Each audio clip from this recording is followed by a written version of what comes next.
कोकणातील आंबा बागायतदारांसाठी सतत लढणारे राजू शेट्टी आपल्यासोबत आहेत. आज अनेक आंदोलनं झाले, आजवर आक्रोश मोर्चा झाले, अगदी मुंबईपर्यंत आंबा बागायतदारांच्या भेटीची चर्चा झाली. मात्र प्रत्यक्षात आज जलसमाधी आंदोलन घ्यावं लागतंय, करावं लागतंय. काय सांगा? याचं कारण या सरकारनं कोकणाला गृहीतच धरलेलं आहे. कोकणातल्या शेतकऱ्याला गृहीत धरलेलं आहे. गेली 4 महिने झालं आंबा आणि काजू उत्पादक शेतकरी टाहो पोडून सरकारकडे मदत मागतोय, पण त्याच्या जखमेवर मीठ चोळण्याचं काम सरकारच्या माध्यमातून केलं.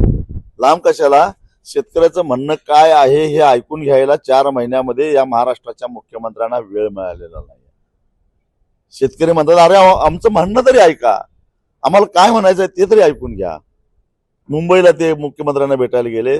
अक्षरशः म्हणजे कुठेतरी परदेशातून आलेल्या माणसाला जे जशी वाईट वागणूक दिली जाते किंवा घुसखोरांना किंवा आतंकवाद्यांना वाईट वागणूक दिली जाते, तशा पद्धतीच्या वागणूक आम्हाला मुंबईच्या त्या मोर्चामध्ये दिली गेली.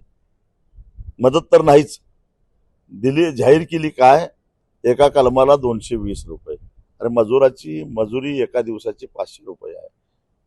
अर्ध्या दिवसाच्या मजुरी एवढी सुद्धा पैसे तुम्ही एका वर्षभराच्या नुकसानीपोटी देत नसाल तर लाज वाटली पाहिजे. पण पहिल्यांदा मागतोय कोकणातला शेतकरी. आजपर्यंत त्यांना कधी तुमच्याकडे काय मागितलं नव्हतं. त्याचा तो हक्क आहे. एनडीआरएफ मध्ये हजारो कोटी रुपये केंद्राकडे पडून आहेत, त्यातले मागा असं म्हणतो. राज्य सरकारच्या आपत्ती निवारण कोशामध्ये हजारो कोटी रुपये पडून आहेत, त्यातले थोडे पैसे काढा असं म्हणतोय. विमा कंपन्यांच्याकडे तुम्ही वर्षाला तिजोरी लुटून त्याच्यातले पैसे त्या विमा कंपन्यांना देतात, त्या विमा कंपन्यांना द्यायला सांगा म्हणतोय. पण नाही, विमा कंपन्यांच्या हिश्श्यामध्ये नफ्यामध्ये यांचा हिस्सा असल्यामुळं ते विमा कंपन्यांना काही सांगणार नाहीत, आपल्या आपत्ती निवारण कोशातला पैसे काढणार नाहीत, एनडीआरएफ कडे प्रस्ताव पाठवणार नाहीत. आणि मग कोकणातल्या शेतकऱ्याला केवळ 220 रुपयाचं हे दाखवून साधा गाजर दाखवून तुम्ही त्यांना मूर्खात काढता, हे बरोबर नाही. आणि हे कमी होतं म्हणून की काय दुष्काळात 13वा महिना म्हणावं तसं जे आहे, ज्यातून असे निसर्गाशी 2 हात करून इथला शेतकरी, इथला भूमिपुत्र काहीतरी करू पाहतोय, तर त्याच्या मुळावर उठण्यासाठी म्हणून आज इथं अणुऊर्जा प्रकल्प आणण्याचा घाट घेतला जातो. आता जगभरामध्ये जे अणुऊर्जा प्रकल्प आहेत त्याची आम्ही माहिती सगळी घेतलेली आहे. जपानमध्ये काय झालं हे आम्हाला माहिती आहे, रशियामध्ये काय झालं हे आम्हाला माहिती आहे, तिथल्या लोकांच्या जीविताला कसा धोका निर्माण झाला हे आम्हाला माहिती आहे.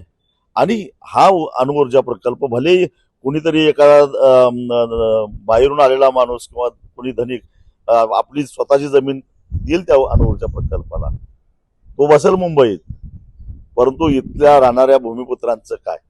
कारण या अणुऊर्जा प्रकल्पातून बाहेर पडणारं जे गरम पाणी आहे त्यामुळे खाडीतलं आणि समुद्राचं जवळपास किनाऱ्याजवळचं 1 किलोमीटर अंतरावरचं पाण्याचे तापमान वाढलं तर त्याच्या सगळ्या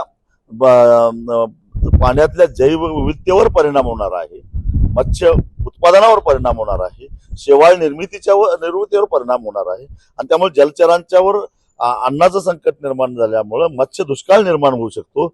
इथला जो काय आमचा कोळी समाज आहे, इथला जो आमचा आगरी समाज आहे, मच्छीमार आहेत, त्यांच्या उपजीविकेवर त्याचा परिणाम होऊ शकतो. मग त्यांना काय मुंबईला तुमच्या खाजगी सुरक्षा रक्षक मॉलमध्ये खाजगी सुरक्षा म्हणून नेता काय, वाढवणच्या नव्या बंदरामध्ये त्यांना माताडी म्हणून घेऊन जाता. म्हणजे इथला सगळा भूमिपुत्र विस्थापित व्हावा, कोकणाचं कॅलिफोर्निया करायची, भाषा करायची आणि कृती मात्र कोकणातलं राजस्थानचं वाळवंट करायचे, हे जे चालू आहे, या अणुऊर्जेतून बाहेर पडणारं जे उत्सर्जित किरणोत्सर्ग आहे त्याच्यामुळं आंब्याच्या क्वालिटीवर परिणाम होणार आहे. आज युरोपातलं बाजारपेठ अत्यंत संवेदनशील आहे. अणुऊर्जेच्या प्रकल्पाच्या आसपास असणारं कुठलंही खाद्य पदार्थ ते आपल्या देशामध्ये येऊन देत नाही. जपानमध्येही अनेक बंधनं आहेत, अमेरिकेमध्ये अनेक बंधनं आहेत.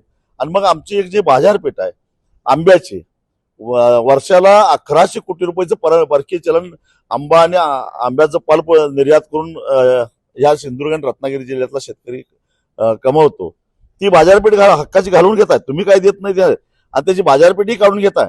ज्या देवगडनं जगाच्या बाजारपेठेवर राज्य केलं आंब्याच्या माध्यमातून, त्या देवगडला अशा पद्धतीने उद्ध्वस्त करताय, जरा तरी लाज वाटली पाहिजे. आणि म्हणून तुम्ही आम्हाला जर सुखानं जगून देणार नसाल तर आता आम्हाला जलसमाधीच आम्ही घेतो, मग काय आमच्या मुडद्यावर राज्य करायचं ते करा. अशा उद्वेगातून आज हे आंदोलन होतंय.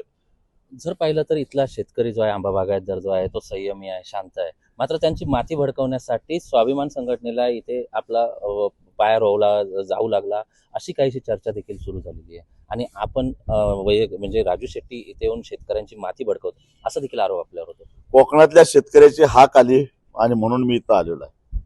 मी असं कुठेही बिना बुलाये मेहमान असं जात नाही. इथल्या शेतकऱ्याची आर्थ हाक आली. तुम्ही शेतकऱ्याचे नेते आहात, तुम्ही देशभर शेतकऱ्यांच्यासाठी चळवळी करत फिरत असता, आमच्या मत्तीला काय येत नाही असा प्रश्न जेव्हा कोकणी माणसानं मला विचारला गेला, त्यावेळी कसलाही विचार न करता मी इथं आलेलो आहे. कुणाला काय बोलायचं ते खुशाल बोलून दे, परंतु जोपर्यंत कोकणातला शेतकरी असुरक्षित आहे, संकटात आहे, तोपर्यंत ठामपणानं मी त्याच्या पाठीमागं उभा राहणार. या प्रोजेक्टचा उल्लेख केला, ज्यामध्ये आपण म्हणताय की एकीकडे मुख्यमंत्री म्हणतात अद्याप जागा फायनल झालेली नाहीये, तर दुसरीकडे अशी चर्चा आहे की सिंधुदुर्ग जिल्ह्यातील देवगडमधील काही तालुक्यांमधील गावं जी आहेत ती देखील याच्यामध्ये अक्वायर केलेली आहेत.